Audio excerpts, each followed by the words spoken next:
दोस्तों, आज की मेरी कहानी है मैं आश्रम नहीं जाना चाहती, बुढ़ापे की मजबूरी। मेरे पति के देहांत के बाद मैं अपने इकलौते बेटे के यहाँ रहती थी। मेरी बहू का एक अलग ही रूप मुझे देखने को मिला, साथ ही बेटे का भी।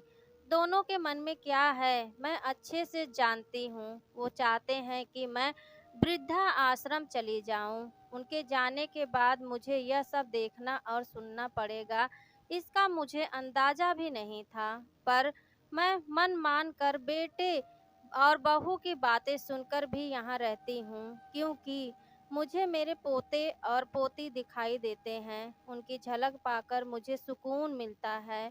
मेरी बहू को कोई दिक्कत नहीं हो, इसलिए मैं घर के बाहर रहती हूँ। बेटे ने थोड़ी मेहरबानी की है तो ऊपर टीन की चादर लगवा दी है। समय समय पर थोड़ा राशन दे देता है तो मैं अपना बनाकर खा लेती हूँ। मैंने अपने बेटे को कह दिया है कि मेरी वजह से उन दोनों को कोई प्रॉब्लम नहीं होगी। बस मुझे यहीं रहने दें, इसी घर में मुझे मर जाने दें।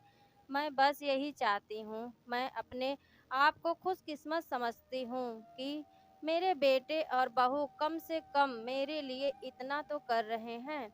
मेरा बेटा सुबह 9 बजे नौकरी जाता है और बच्चे भी उसी समय स्कूल जाते हैं। फिर शाम को 6 बजे मेरा बेटा वापस आता है। बच्चे 3 बजे आते हैं। उन्हें आते जाते निकलते देख मुझे बड़ा सुकून मिलता है। मेरे पति के दोस्त थे, उनकी पत्नी का भी स्वर्गवास हो गया है। उस समय पर वो हमारे घर पर आया करते थे। उनसे हमारे अच्छे रिश्ते थे। उनका घर हमारे घर से थोड़ी दूर पर था। पैरों में समस्या हो गई थी, ठीक से चल भी नहीं पाते थे। वो बड़े दिनों बाद मेरे यहाँ आए। मुझे उन्हें देखकर अच्छा लगा।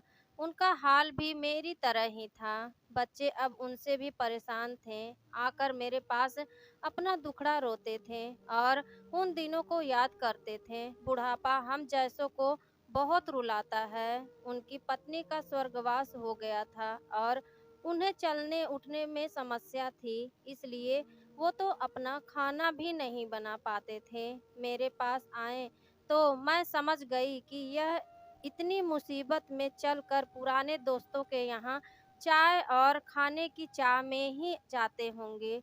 उनकी भी अपनी मजबूरी थी। वो आए तो मैंने उनके लिए खाना बनाया और उन्हें खिलाया।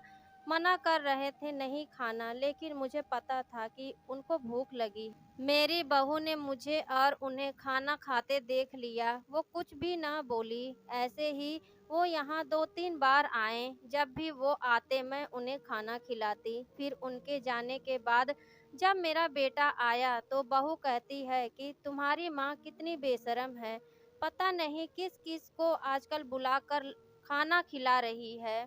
बड़ी मुश्किल से कमाया जाता है और यह लुटाने में लगी है। इनका राशन बंद करो, कुछ दिन भूखे रहेगी तो अक्ल ठिकाने आ जाएगी।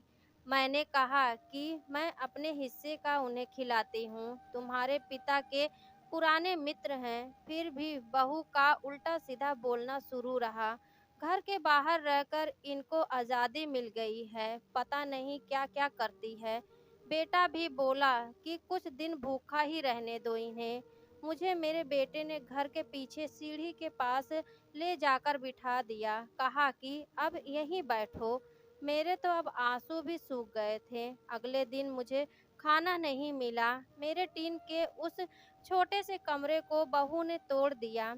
एक दिन पूरा भूखा रहने के बाद मैंने सोचा कि मैं गलत कर रही हूँ। मुझे अब अपने बेटे के यहाँ नहीं रहना चाहिए और शायद गलती भी मेरी ही है। मेरी ही परवरिश में कोई कमी रही होगी, तभी तो यह परिणाम आया। अगली सुबह मैंने अपने बेटे को कहा कि मुझे वृद्धा आश्रम छोड़ आ। अब मैं तुम दोनों को ज़्यादा परेशान नहीं करना चाहती। बहू ने कहा कि एक दिन भूखी रही तो अक्ल ठिकाने आ गई।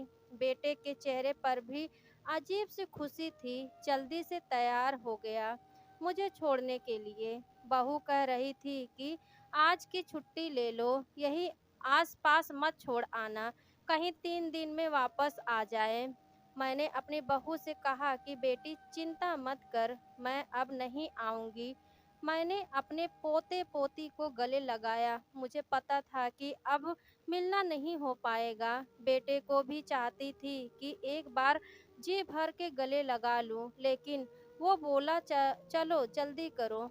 मैंने बहू को कहा कि बेटी अपना ध्यान रखना। मेरा बेटा मुझे छोड़ आया। वहां आकर मैंने देखा कि मेरी तरह कई हैं, थोड़े दिन उदास रहते हैं, फिर सच को स्वीकार कर लेते हैं। मैं अब यहाँ खुश हूँ, कुछ काम भी करती हूँ। मैं चाहती हूँ कि ऐसा कहूँ कि ऐसा किसी के साथ ना हो, लेकिन ऐसा कब किसके साथ हो जाए कोई बता नहीं सकता। लेकिन माँ बाप को ऐसे समय के लिए भी तैयार रहना चाहिए।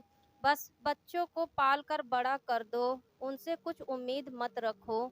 दोस्तों, कहानी अच्छी लगी हो तो प्लीज़ लाइक कर दीजिएगा। मेरे चैनल एमएल स्टोरीज़ को सब्सक्राइब कर लीजिएगा और शेयर करना बिल्कुल मत भूलिएगा।